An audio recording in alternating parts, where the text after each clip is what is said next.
شروع اللہ کے نام سے جو سب پر مہربان ہے، بہت مہربان ہے۔ اے چادر میں لپٹنے والے، رات کا تھوڑا حصہ چھوڑ کر باقی رات میں عبادت کے لیے کھڑے ہو جایا کرو۔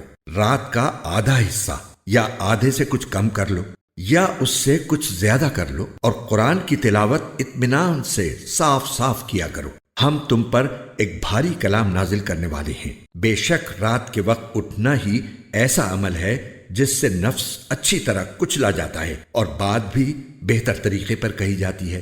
دن میں تو تم لمبی مصروفیت میں رواں دواں رہتے ہو اور اپنے پروردگار کے نام کا ذکر کرو اور سب سے الگ ہو کر پورے کے پورے اسی کے ہو رہو۔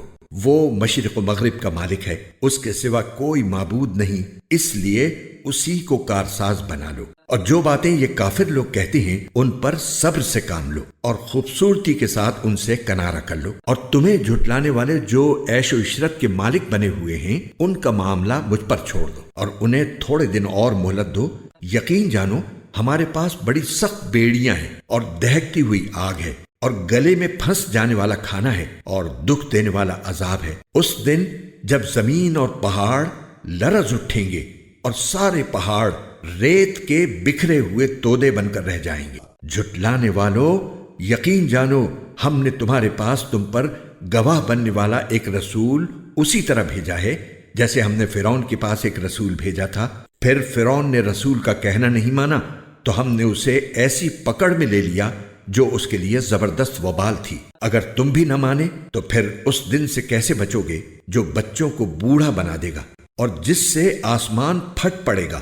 اللہ کے وعدے کو تو پورا ہو کر رہنا ہے۔ یہ ایک نصیحت کی بات ہے، اب جو چاہے اپنے پروردگار کی طرف جانے والا راستہ اختیار کر لے۔ اے پیغمبر، تمہارا پروردگار جانتا ہے کہ تم 2/3 رات کے قریب اور کبھی آدھی رات اور کبھی 1/3 رات تہجد کی نماز کے لیے کھڑے ہوتے ہو، اور تمہارے ساتھیوں میں سے بھی ایک جماعت ایسا ہی کرتی ہے۔ اور رات اور دن کی ٹھیک ٹھیک مقدار اللہ ہی مقرر فرماتا ہے۔ اسے معلوم ہے کہ تم اس کا ٹھیک حساب نہیں رکھ سکو گے، اس لیے اس نے تم پر عنایت فرما دی ہے۔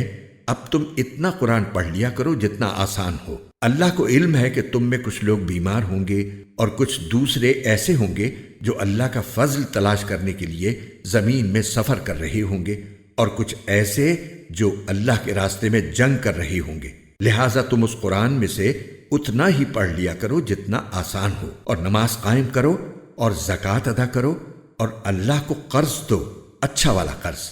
اور تم اپنے آپ کے لیے جو بھلائی بھی آگے بھیجو گے اسے اللہ کے پاس جا کر اس طرح پاؤ گے کہ وہ کہیں بہتر حالت میں اور بڑے زبردست ثواب کی شکل میں موجود ہے۔ اور اللہ سے مغفرت مانگتے رہو، یقین رکھو کہ اللہ بہت بخشنے والا، بہت مہربان ہے۔